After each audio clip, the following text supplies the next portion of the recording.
கதை என்னங்கிறது முதல்ல சுருக்கமா சொல்றேன், அதுக்கப்புறம் நான் கதையை தொடங்குறேன். ஏன்னா எல்லாருமே எதிரியை பார்க்குற மாதிரி எங்களை பார்க்குறீங்க. 1000 2000 காசு பணம் கூட உங்கள்கிட்ட கேட்கல.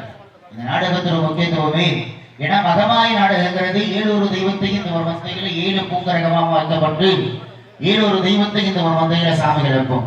பாண்டிச்சாமி நாடகம் கலிகத்துல வெள்ளையமா வெள்ளச்சாமி மனிதனாக பிறந்து தெய்வமா விழுகக்கூடியது. இந்த 2 நாடகத்துக்கு மட்டும்தான் எங்களை நீங்க காசு கொடுத்து கூட்டி வந்தாலும் உங்களை வேலை வாங்குறது தான் எங்க வேலை. விடிகிற வரைக்கும் கை கட்டு குழவ போடு, கை கட்டு குழவ போடு அப்படின்னு சொல்லி வேலை வாங்குறது தான் எங்க வேலை. போன தடவை மகமாய் நாடகம் நடந்துச்சுன்னு சொன்னாங்க. அந்த நாடகத்திலே பார்த்துருப்பீங்க, விடிகிற வரைக்கும் கை தட்டுக்கமா குழவ போடுகமா, கை தட்டுக்கமா குழவ போடுகமா அப்படிங்கிற வார்த்தை மட்டும் தான் வந்திருக்கும். அதே மாதிரி இந்த நாடகத்துல தான் அப்படி வரும். ஏன்னா வெள்ளச்சாமி ஒரு இடத்துலயும் வெள்ளையமா ஒரு இடத்துலயும் பிறந்துக்குவாங்க தாய். வெள்ளச்சாமி ஒரு கல்லர் குடியை சேர்ந்தவர், வெள்ளையம்மா ஒரு கோனார் குடியை சேர்ந்தவர். 2 பேரும் சின்னஞ்சூர் வயதில வெள்ளமலை காட்டுக்கு வெள்ளச்சாமி காலவெட்டுக்கு போவாரு, வெள்ளையம்மா வெள்ளாடு நோக்கி வருவது வழக்கம். அந்த வெள்ளமலை காட்டிலேயே பார்த்த இடத்திலேயே சின்னஞ்சூர் வயதில வெள்ளையம்மா வெள்ளச்சாமி மனசை பறிகொடுத்துக்குவாங்க. வாழ்ந்தால ஓங்குடதா செத்தால ஓங்குடதான காதலிக்கும் போதே மதுரை மீனாட்சி சன்னதியில 2 பேரும் சத்தியம் வாங்கிக்குவாங்க.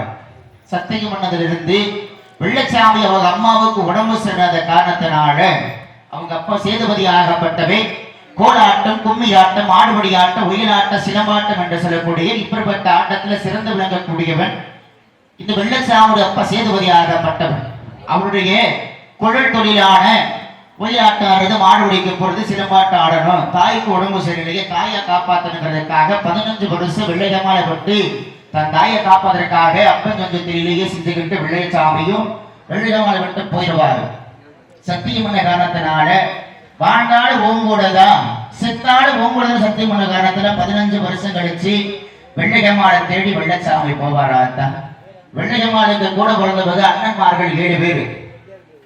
வீட்டை போட்டு 2 பேர் வெளியே போறப்ப வெள்ளையம்மாட கூட பிறந்த அண்ணன்மார்கள் 7 பேர் வெட்டுருவார் வேல்கம்படு துரத்தி வருவாங்க. மனிதர்களை சென்று யாரிடமும் அடைக்கணும் கேட்பாங்க. மனிதர்கள் யாரும் அடைக்கணும் தர மாட்டாங்க.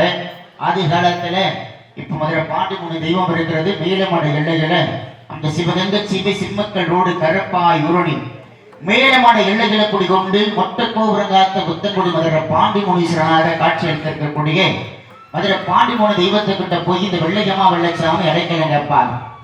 ஜாதி விட்டு ஜாதி 2 பேர் வந்திருக்கிறீங்க, உங்களுக்கு அடைக்கலம் தர முடியாது.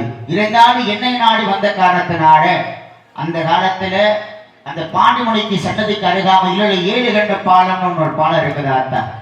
அந்த 7 கண்ட பாலத்துல வெள்ளையம்மா வெள்ளச்சாமி 6 கண்ணிலும் படாமல் 3.25 நாளிகள் விழுந்து விட்டா உங்களுக்கு அழிவு கிடையாதுன்னு பாண்டிமுனி சொல்லுவாரு. பாண்டிமுனி சொல்வதுக்கேற்ப அந்த செவ்வாழத்தொப்புக்குள்ள போற வழியிலேயே வெள்ளையம்மாட கூட பிறந்த அண்ணன்மார்கள் 7 பேரும் வெள்ளச்சாமியை வெட்டி கருவறுத்துருவாங்க. வாழ்ந்தாலும் ஓங்கூடதான் செத்தாலும் ஓங்கூடதானுங்கிறதுக்காக வெள்ளையம்மாட வெள்ளச்சாமி கூட குணங்கட்ட ஏறி செத்து பேரும். நம்மள நாடி வந்தவங்க இப்படி மாண்டு படைந்து விற்கிறார்களே, இப்படியே விட்டா இந்த கலியுகத்தில் ஆவியாக அழியக்கூடாது என்பதற்காக மதுரை பாண்டிமுனி தெய்வம் அந்த வெள்ளையம்மா வெள்ளச்சாமி ஆபீசத்தை அவருடைய இடதுகால் பெருவரில் இழந்தவர். இதுதான் இந்த நாடகத்தோட கதை. ஆதி காலத்துல ஜாதி விட்டு ஜாதி திருமணம் செய்திருந்தாலோ இல்ல காதலித்திருந்தாலோ என்ன நடக்குங்கிறதுக்காக தான் எடுத்துக்காட்டி இந்த மதுரை பாண்டிச்சாமி நாடகம். யாராவது பாண்டிமுனி வாசலுக்கு போயிருக்கீங்களா? அக்கா போனவங்க மட்டும் கை தூக்குங்க பார்ப்போம். எல்லாரும் போயிருந்தாலும் பாண்டிமுனிக்கு முன்னோடியாக திகழக்கூடியது சமயகரப்பன் ஆகப்பட்டவர். அவருடைய வாசல்ல பாண்டிமுனிக்கு முன்னோடியாக திகழக்கூடிய சமயகரப்பனை பார்த்தீங்கன்னா தலை முண்டமா இருக்கும், உடம்பு மட்டும் இருக்கும், தலை கீழே இருக்கும். அவங்க இருக்குதா? அவங்க இருக்குதாமா? அந்த ஆலயத்தின் மேற்கோபுரத்துலதான் இந்த வெள்ளையம்மா வெள்ளச்சாமி ஆகப்பட்டது அடைத்து வைக்கப்பட்டிருக்கும். இந்த மந்தையில யாரு வெள்ளையம்மா வெள்ளச்சாமி தொட்டு போயிருந்தாலும் சன்னதியில போனாவே நீங்க சாமி ஆடுவீங்க.